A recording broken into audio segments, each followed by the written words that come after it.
हम लोगों ने अधिकार सेना पार्टी का गठन किया है, जिसका मुख्य उद्देश्य आम नागरिक के अधिकारों के लिए संघर्ष करना और हर प्रकार के अत्याचार, अन्याय और भ्रष्टाचार का विरोध करना है। इस दृष्टि से मऊ जिले में अधिकार सेना के विस्तार के संबंध में, इसकी वर्तमान स्थिति के संबंध में, आगामी नगर निकाय चुनाव में हम किस प्रकार से अपने प्रत्याशियों को रख सकते हैं उसके संबंध में, और जो भी पार्टी जन्य बातें हो सकती हैं उसके संबंध में, साथ ही जहां तक संभव हो विचार विमर्श के जरिए अधिकार सेना की भावना को, इसके मूल मंतव्यों को लोगों तक फैलाने के उद्देश्य से हम मऊ आए हैं।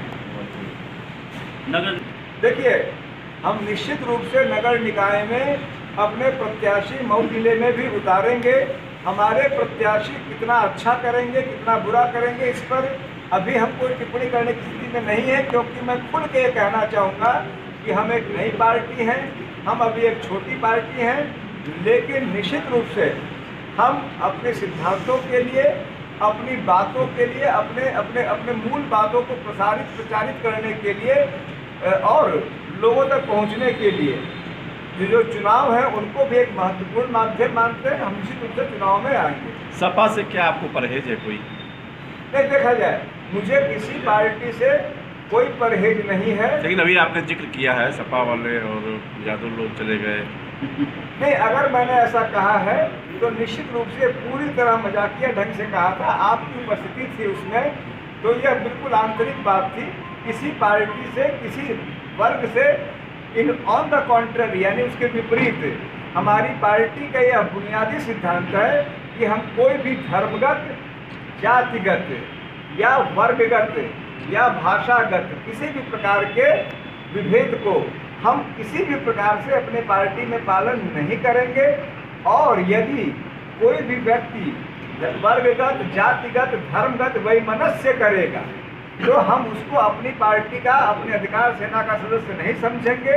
मैंने जो टिप्पणी की वह कम्प्लीटली लाइट माइंड में थी, और उसका कारण भी यही था कि हम लोग कहीं से भी इस तरह की भावनाओं से प्रभावित नहीं हैं, और इसीलिए हम ये हक रखते हैं कि एक मजाक करना एक चीज़ है, उसको लेके वैमनस्य रखना पूर्णतः दूसरी बात। आप समाज सेवा तो वैसे भी करते थे, लोगों की आवाज़ उठाते थे, अब राजनीति में आना क्यों पड़ा आपको? देखिए, इसका बहुत सीधा कारण है कि पहली बात तो मेरा हमेशा से यह मानना रहा है कि राजनीति किसी भी प्रकार से कोई खराब चीज़ नहीं है, बल्कि यह पूरे देश की बुनियाद है। हमारे संवैधानिक व्यवस्था में समस्त सर्वोच्चतम पद जो है वह राजनेताओं के पास है। इसका मतलब है कि सबसे ज़्यादा हमारे संवैधानिक व्यवस्था ने राजनेताओं पर आस्था रखी है। हम उसके माध्यम से अगर कुछ कर सके बुराई नहीं है। और दूसरी बात यह है कि सामाजिक काम करते करते मैंने यह महसूस किया, मेरी पत्नी नूतन ठाकुर ने महसूस किया कि सामाजिक कार्यों की भी अपनी सीमाएं हैं, क्योंकि कहीं ना कहीं उनमें एक दूसरे जुड़ने वाले लोगों में एक प्रकार की नीरसता आ जाती है। राजनीति में एक सामान्य मानव स्वभाव है कि इसकी तुलना में ज़्यादा एक प्रकार से आदमी इसके प्रति सहज महसूस करता है और जुड़ता है। तो हमने यह सोचा कि संभव है कि हम राजनीति के माध्यम से अपनी बातें ज़्यादा विस्तार तक लोगों तक मौजूदा प्रशासनिक, मैं यह अंतर पा रहा हूँ कि प्रशासनिक सेवा में मैं पूरी तरह दूसरे का कठपुतली था, और बल्कि मैं तो कहूँ कि बहुत लंबे समय तक मुझे ऐसी जगहों पर रखा गया जहाँ बोलने की बात तो खैर प्रशासनिक व्यवस्था में ऐसे भी नहीं है, कुछ करने तक का अवसर नहीं दिया जाता था। और मुझे सेवा से जो निकाला गया तो मुझ पर कभी यह चार्ज नहीं लगा कि मैंने कोई काम नहीं किया। मुझसे ज़्यादा किसी के खिलाफ कार्रवाइयाँ नहीं हुई हैं, और हर बार कहा गया कि यह आदमी ज़रूरत से ज़्यादा काम करता है। यहाँ वो बंदिश नहीं, मैं अपने काम कर रहा हूँ। क्या आप ऐसे राजनीतिकों को सबक सिखाने के लिए आपने अपने दल का गठन किया है? मैंने कहा, मेरा किसी राजनीतिक पार्टी से कोई जुड़ाव नहीं है, किसी व्यक्ति से कोई जुड़ाव नहीं है, लेकिन जो भी गलत करेगा, और उसमें मैं खुद को शामिल करता हूँ, यदि मैं भी गलत करूँगा, मैंने अपनी पार्टी के लोगों से कहा है, बार बार कहा है कि यदि मैं गलत कह रहा हूँ तो मेरे आप मुँह पे कहिए। मेरा गलत से जुड़ाव है, व्यक्ति विशेष से, पार्टी विशेष से कोई जुड़ाव नहीं। सर अभी मैं ईमानदारी की बात ये कहूँगा कि अभी हमारे पास इस तरह का कोई रोड मैप नहीं है कि हम जो बृहद प्रश्न हैं उनको लेके हम एक जादुई चिराग लेके घूम रहे हों। लेकिन हमने अपनी पार्टी में जो लोग समाजवादी सोच के हैं, जो लोग समता मूलक विचारों के हैं, वैसे लोगों की एक हमने कमेटी बनाई है और उनसे हमने अनुरोध किया है कि हमें एक रोड मैप दे। जो विचारक लोग हैं हमें रोड मैप दे कि हमारे आर्थिक पॉलिसीज क्या हो। अभी हम शैशव अवस्था में हैं और मेरी व्यक्तिगत जानकारी चीज़ों की बहुत नहीं है। अतः हमने यह कोशिश की है कि ऐसे लोगों से जब मुझे विचार मिलेंगे तब हम अपने आर्थिक आपने बोला कि आपने सब खुद आपने मेरा उत्तर भी दे दिया, यह अच्छी बात है। आपने कहा हाईटेक पॉलिटिक्स है। हाईटेक पॉलिटिक्स में एक बहुत बड़ा यंत्र तो यह है और यह निःशुल्क यंत्र है। ईश्वर ने जिसके रूप में यह निःशुल्क निःशुल्क नहीं है सर, जियो का चलाएंगे तो 589 लगेगा। माफ करिएगा, 150 रुपये बढ़ माफ गया। करिएगा सर। हाँ, 589 लगने के बाद निःशुल्क हो जाएगा, नहीं हो जाएगा। आपको तो 10 भेजे या 500 कैसे निःशुल्क हुआ सर? आप तो अफसर है, कैसे निःशुल्क हुआ? गुणा करें तो आप बोलिए। नहीं नहीं, हाँ बोलिए बोलिए। तो मतलब अगर आप उस ठीक है आपने मेरी बात को मैंने एक पैसा देने के बाद दोबारा तो नहीं देना। अच्छा हम उसमें इनकी बात अपनी जगह सही है, लेकिन ये सस्ता है। अगर मैं अपने वाह, चला आगे बढ़िए। नंबर 1 पे हम जो लेंगे वह लेंगे कि हमारे जो लोग हैं वह जमीन पे जाए और लोगों के जो कष्ट है जितने सीमित है। मान लीजिए 25 लोग हैं, 25 ही लोग अगर 25 लोगों का भी मर्म छूते हैं तो वह बात तो हमारे मेरा यह मानना है कि निश्चित रूप से हमारी बात आग की तरह फैलेगी कि एक पार्टी है जो वास्तव में लोगों की मदद कर रही है। ऐसा मुझे दृढ़ विश्वास है। ऐसा माना लोगों जाए की कि मदद- बोल के आप पब्लिक के बीच में जाना चाहते हैं। देखिए मैंने बार बार कहा कि मैं किसी पार्टी विशेष के विरुद्ध नहीं हूँ, लेकिन वर्तमान में उत्तर प्रदेश की सरकार जिस तरह संचालित हो रही है उसमें मैं समझता हूँ कि कोई भी व्यक्ति जो चैतन्य है, जो संवेदनशील है, जो विचारक है, वो जानता है कि किस प्रकार से लोगों की जुबान बंद की जा रही है, किस प्रकार पत्रकारों पर, एक्टिविस्ट पे, विचारकों पे अंकुश लग रहे हैं, FIR हो रहे हैं। अब तो ट्वीट तक पर आप ट्वीट में एक जेन्युइन शिकायत करें। स्थिति यह हो गई है कि जिसको कहते हैं कि एक शब्द था मुंह में फूल लगना, अब दरोगाओं के और पुलिस वालों के और अन्य अफसरों के इस तरह मुंह पे फूल लग गया है कि आप जेन्युइन शिकायत करें वो तुरंत कहते हैं कि हम निश्चित रूप से स्वीकार करना चाहूँगा कि अरविंद केजरीवाल मेरे ही नहीं तमाम लोगों के रोल मॉडल हैं, क्योंकि अरविंद केजरीवाल मेरी जानकारी में पहले ऐसे ब्यूरोक्रेट हैं जिन्होंने जो अपने दमखम पे, आपके जिले से भी एक ब्यूरोक्रेट हैं जो मंत्री हैं, लेकिन वो अपने दमखम पे नहीं हैं, वो किसी खंभे के सहारे हैं। अरविंद केजरीवाल अपने दमखम पे हैं, तो इस रूप में वो हम लोग सबों के लिए एक रोल मॉडल है। लेकिन यह सही है कि मैं उनसे अपनी तुलना कर पाऊँ, यह अभी मेरी हैसियत नहीं है। मैं लोगों के लिए अच्छे काम कर पाऊँ, इसकी मेरी पूरी कोशिश होगी। क्या आपको जो है उनके रोड मैप का सहारा लेंगे यूपी में? मैं लोगों तक जाने का, बहुत सारी चीज़ें उन्होंने नवीन ढंग से की जिसमें लोगों से संवाद का हिस्सा भी था। लोगों से सीधा संवाद करने का हर संभव प्रयास मैं करूँगा। राजनीति का आदर्श अरविंद केजरीवाल तब आप माना जाए इसको? नहीं, मैं देखिए अरविंद केजरीवाल ने तमाम चीज़ें जब पॉलिटिकल पार्टी गठित कर दी उसके बाद जो उन्होंने तमाम चीज़ें की मैं उससे पूर्णतः असहमत हूँ। जैसे उन्होंने शुरू में अपने एक पैसे के चंदे का हिसाब दिया, आज उनके वेबसाइट पे कोई चंदे का हिसाब नहीं। शुरू में उन्होंने कहा कि मैं फला व्यक्ति को इसलिए सीट दे रहा हूँ, आज उनकी पार्टी पूरी तरह से अन्य सभी पार्टियों की तरह अरविंद केजरीवाल की पार्टी की पूरी तरह अपारदर्शी हो गई। मैंने सिर्फ यह कहा कि उन्होंने कुछ नए कदम उठाए, यह कष्ट का विषय रहा। मैं ईश्वर से प्रार्थना करूँगा कि अगर मैं इतना भी सफल हूँ तो कम से कम अभी जो बातें कह रहा हूँ उस पर कायम दिखूँ। मुझे अंदर से यह कष्ट ना हो कि मैंने केजरीवाल की तरह शुरुआत कहीं से की और अंत कहीं और कर रहा हूँ। किसी भी पार्टी को चलाने के लिए फंडिंग धन की आवश्यकता होती है, आपकी पार्टी कैसे चलेगी बिना चंदे के, अथवा कैसे चलेगी? नहीं, हमारी पार्टी चंदा लेगी, हम उसके लिए हर जगह तक जाएंगे। चंदा लेगी? चंदा लेगी, लेकिन हम पारदर्शी ढंग से चंदा लेंगे और हम ये कोशिश करेंगे। मैंने एक बात तो कही कि जो बड़ी बड़ी बातें, जो आज किसी को नफाजी लगे, मेरी बस ये कोशिश रहेगी कि हम और कुछ कर पाए न कर पाए, उन बातों पर ईश्वर मुझे कायम रख सके।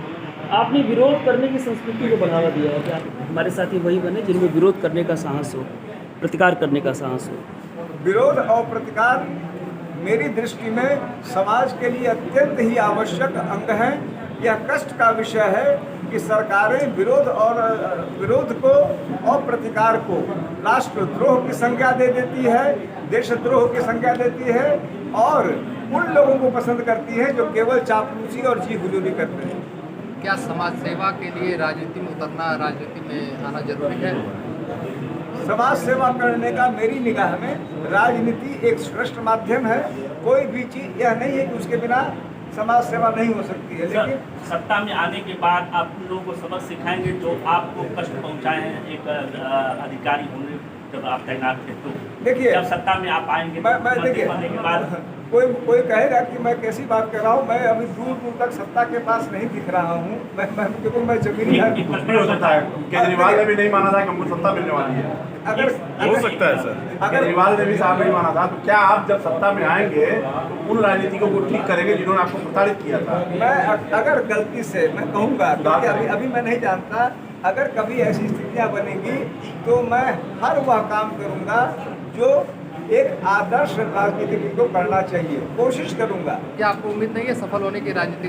नहीं, मुझे देखिए, मैं सफलता असफलता के लिए राजनीति में नहीं आया हूँ। मुझे यह पूरी उम्मीद है कि जिन भावनाओं के लिए मैं आया हूँ वह भावनाएं लोगों तक पहुँचेंगी।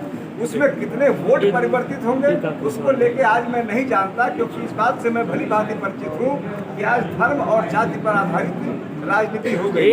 एक आखिरी सवाल की राजनीतिक दलों को जिस तरीके से आरटीआई से बाहर रखा गया है, आपने अरविंद केजरीवाल को कहा कि नहीं अब वो उतने पारदर्शी नहीं रह गए हैं, तो वैसे में आरटीआई से बाहर रहना या बाहर रखना अपने आप को कितना? देखिए, जो अब इलेक्शन बॉन्ड है, आप यही देख लीजिए, भारतीय जनता पार्टी कहती है, तमाम बातें कहती है। क्या कोई पार्टी जो इलेक्शन बॉन्ड के पैसे को अपारदर्शी बना देती है, जो स्कीम आया इलेक्शन बॉन्ड का, उसका पहला नियम है कि न तो देने वाला बताएगा किसको दे रहा हूँ, न लेने वाला बताएगा किसको दे रहा हूँ। और स्टेट बैंक के पास सारी जानकारी रहेगी।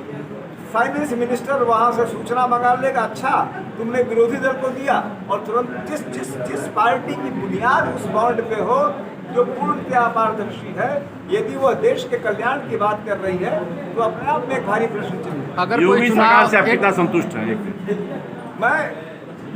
मेरा मानना यह है कि योगी सरकार ने, मौजूदा प्रदेश सरकार ने सबसे ज़्यादा नुकसान लोगों की आज़ादी, लोगों की मन स्थिति पर अंकुश लगाने, लोगों में खौफ बनाने का काम किया है, और उसी को वह कानून के राज की बात कर रही है। मेरी दृष्टि में यह स्पष्टतया एक भारी पुलिसिया राज है। केंद्र सरकार से कितना संतुष्ट हैं? देखिए, मैंने आपसे क्या कहा कि जो सरकार इलेक्शन बॉन्ड जैसी स्कीम लावे जो पूर्णतः पारदर्शी है, उस सरकार की पारदर्शिता के बारे में और क्या कहा जाए?